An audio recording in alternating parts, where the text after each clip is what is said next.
প্রিয় বন্ধুরা, Swami Vivekananda merit cum scholarship মুখ্যমন্ত্রীর ঘোষণায় আবার অবশেষে চালু হলো। কি ডকুমেন্টেশন লাগবে, কারা আবেদন করতে পারবে, পুরোটা বিস্তারিত তোমাদের সঙ্গে আলোচনা করব যে কারা আবেদন করতে পারবে, কারা পাবে না অ্যাকচুয়ালি এই নতুন নিয়ম অনুযায়ী, এবং কিভাবে পাবে, একই সাথে কি কি ডকুমেন্ট লাগবে, স্কুল স্তরে কারা বা কলেজ স্তরে কারা কত টাকা পাবে, স্কুলে কলেজে কোন ক্লাসের ক্ষেত্রে কোন স্তরে কত টাকা পাবে সেটা জানাবো। একই সাথে কিভাবে আবেদন করবে প্র্যাকটিক্যালি তোমাদের দেখাবো আবেদন প্রক্রিয়া। একই সাথে ফোন দিয়ে কি আবেদন করতে পারবে? হ্যাঁ, ফোন দিয়েও আবেদন করতে পারবে। তো সমস্ত পদ্ধতি A to Z Swami Vivekananda merit cum scholarship নিয়ে তোমাদের সঙ্গে আলোচনা করব। কাজেই ভিডিওটি প্রথম থেকে শুরু করে শেষ পর্যন্ত ওয়াচ করো। ভিডিওটি ভালো লাগলে অতি অবশ্যই একটি লাইক প্রদান করো। আমাদের পরিবারের সদস্য না হয়ে থাকলে সাবস্ক্রাইব, নিচের যে বাটনটি আছে কালো রঙের সাবস্ক্রাইব বাটনটিকে সাবস্ক্রাইব বাটনটিকে ক্লিক করে এখানে অল নোটিফিকেশানে ক্লিক করে রাখো। সাবস্ক্রাইব করতে কোনো রকম টাকা লাগে না। আমি সর্বদা তোমাদের সরকারি তহবিল থেকে স্কলারশিপের তথ্য ও সমস্ত কিছু দেব, যাতে তোমরা সরাসরি সরকারি স্কলারশিপ পেয়ে ব্যাঙ্ক অ্যাকাউন্টে সরাসরি পেয়ে যেতে পারো। তো সমস্ত আপডেট পেতে সাবস্ক্রাইব করে রাখো। আর যেটা বললাম, সাবস্ক্রাইব করতে কোনো রকম টাকা লাগে না। এবার চলে আসি এক এক করে যে কারা আবেদন করতে পারবে। প্রথমেই বলে রাখি, তোমরা যদি পশ্চিমবঙ্গের স্থায়ী বাসিন্দা হয়ে থাকো তাহলেই কিন্তু তোমরা আবেদন করতে পারছো। যারা ধরো পশ্চিমবঙ্গের স্থায়ী বাসিন্দা নয়, পশ্চিমবঙ্গে জন্ম নয়, বিগত 10 বছর ধরে থাকছে না, তারা কিন্তু এই স্কলারশিপে সুবিধা পাবে না। এবং স্কুলে পড়াশোনা করছো এখন, স্কুলে কিংবা যারা কলেজে রয়েছো, কলেজে পড়াশোনা করছো, স্কুল বা কলেজে পঠরত রয়েছো, তারা পাবে। একই সাথে অনেকের জিজ্ঞাসাবাদ রয়েছে যে আমি SC ST OBC আমরা কি পাবো? দেখো, তুমি SC হও, ST হও, OBC হও, সংখ্যালঘু হও, প্রত্যেকটি ভাই বোন আমার, মানে SC হোক ST হোক, মানে আনরিজার্ভ মানে যারা জেনারেল রয়েছে তারা SC ST OBC প্রত্যেকে কিন্তু আবেদন করতে পারবে, কোনো সমস্যা নেই। ছেলে হও কিংবা মেয়ে হও, প্রত্যেকে কিন্তু আবেদনযোগ্য। কেমন? এবার চলে আসি যে এলিজিবিলিটি কী আছে। এলিজিবিলিটি, প্রথম এলিজিবিলিটি যেটা বললাম যে পশ্চিমবঙ্গের স্থায়ী বাসিন্দা হতে হবে। পশ্চিমবঙ্গের বাসিন্দা হলেই তোমরা কিন্তু এই সুযোগ নিতে পারবে। এবং তারপরে কি রয়েছে, পশ্চিমবঙ্গের কোনো শিক্ষা প্রতিষ্ঠানের ছাত্র বা ছাত্রী হতে পারবে। এমন না যে তোমরা পশ্চিমবঙ্গে বাসিন্দা, তোমরা পড়ছো হচ্ছে গুজরাটে, এমন না। এই রাজ্যেই পড়াশোনা করতে হবে। এখন পড়াশোনা এই রাজ্যেই কোনো না কোনো শিক্ষা প্রতিষ্ঠানে, সেটা সরকারি হোক কিংবা বেসরকারি হোক, কোনো স্কুল কিংবা যারা কলেজে পড়ছো কোনো কলেজে ভর্তি হতে হবে। কোনো না কোনো ইনস্টিটিউট যেটা রাজ্যে অবস্থিত, সেই রাজ্যের কলেজ ইনস্টিটিউট শিক্ষা প্রতিষ্ঠানে পঠরত হতে হবে। এখন পড়ছো আর আগের স্তরে পাশ করে নতুন স্তরে অ্যাকচুয়ালি অ্যাডমিশন নিয়ে ফেলেছো, মানে এখন ধরো কেউ মাধ্যমিক পাস করেছো, এখন 11-এ ভর্তি হয়ে গেছো, ভর্তি আগে হতে হবে। কেউ উচ্চ মাধ্যমিক পাস করেছো, কলেজে ভর্তি হয়ে গেছো, তারা কিন্তু এই স্কলারশিপে আবেদন করতে পারবে। এবার একে একে বিস্তারিত দেখে নিই যে কত নম্বর লাগবে তোমাদের। কত নম্বর লাগবে? মাধ্যমিক পাস যদি করে থাকো 60% কিংবা 60%-এর থেকে বেশি নম্বর লাগবে। 60% কিংবা 60%-এর বেশি নম্বর লাগবে। যারা একাদশ, তারা মাধ্যমিক পাস করে একাদশ শ্রেণীতে স্কলারশিপ পাবে এবং দ্বাদশ শ্রেণীতে স্কলারশিপ পাবে। কি বললাম? মাধ্যমিক পাস যদি তুমি করে থাকো এবং 60% নাম্বার কিংবা 60%-এর থেকে বেশি নম্বর পেয়ে পাস করে থাকো, তাহলে একাদশ শ্রেণী এবং দ্বাদশ শ্রেণীতে কিন্তু তুমি এই স্কলারশিপ পাবে। কত টাকা পাবে এই স্কলারশিপ থেকে একাদশে দ্বাদশে সেটা বলছি। এবার বলে রাখি, উচ্চ মাধ্যমিক পাস, উচ্চ মাধ্যমিক পাসের ক্ষেত্রে কিন্তু 60% বা উচ্চ মাধ্যমিক পাস যদি 60%-এর বেশি, মানে উচ্চ মাধ্যমিক বা ক্লাস 12 তোমরা যারা পাস করেছো তারা 60% বা 60%-এর বেশি নাম্বার পেলে কি হচ্ছে, কলেজ স্তরে এই স্কলারশিপ থেকে তোমরা সরকারি অনুদান পাবে। কত পাবে সেটাও বলছি। এবার এখানে চলে আসি যে পরিবারের মোট আয়। দেখো, একটা নির্দিষ্ট পরিবারের আয় হতে হবে, তাহলেই কিন্তু তুমি যোগ্য হবে। যাদের বার্ষিক আয় 2.5 লক্ষ টাকার মধ্যে, মানে কি, তোমাদের পরিবারে ধরো দুজন কাজ করে, দুজনের মোট আয়, বা একজন তোমাদের পরিবারে যদি আয় করে, তাদের মোট বছরের আয়, মানে বছরের মোট আয় 2.5 লক্ষ টাকার যদি বেশি হয়, 2.5 লক্ষ প্লাস হয়, তাহলে কিন্তু পাচ্ছ না।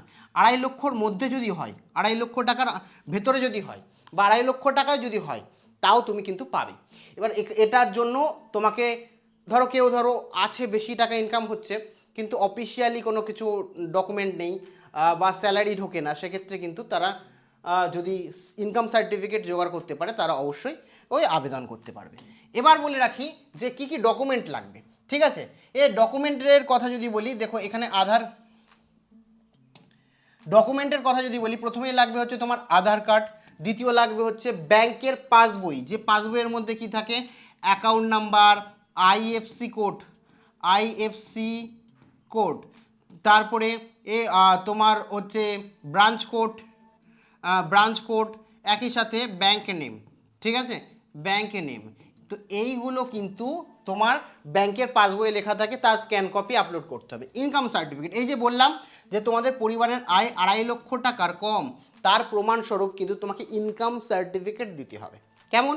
এবার সেটা তোমরা কোথা দিয়ে আনতে পারো, বিডিও, এসডিও অফিস, কিংবা তোমরা কিন্তু পঞ্চায়েত বা মিউনিসিপ্যালিটি থেকেও নিয়ে আসতে পারো ইনকাম সার্টিফিকেট। কেমন?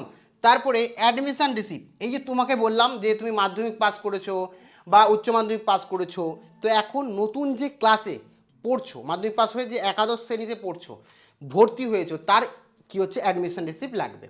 তারপরে হচ্ছে পাস মার্কশিট, এই যে তুমি যে 60% পেয়েছো তার প্রমাণস্বরূপ কিন্তু তোমাকে যে আগের স্তরে পাস করেছো সেই আগের ক্লাসের পাস করা মার্কশিট লাগবে। যেমন মাধ্যমিক পাস করে থাকলে একাদশে ভর্তি হলে মাধ্যমিকের মার্কশিট লাগবে, কলেজে পড়ছো ও উচ্চ মাধ্যমিকের মার্কশিট লাগবে, ঠিক আছে।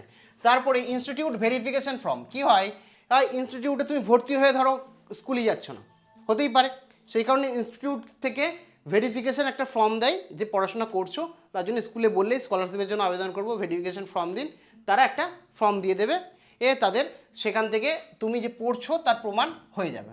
তারপরে পাসপোর্ট সাইজের একটা ফটো, তোমার পাসপোর্ট সাইজ রিসেন্ট একটি ফটো, যেটা স্ক্যান কপি আপলোড করতে হবে। তারপরে ধরো এসসি এসটি ওবিসি সার্টিফিকেট থাকলে সেটা দিতে হবে, যারা আনরিজার্ভ রয়েছে অর্থাৎ জেনারেল কাস্ট রয়েছে তাদের এই সার্টিফিকেট লাগবে না।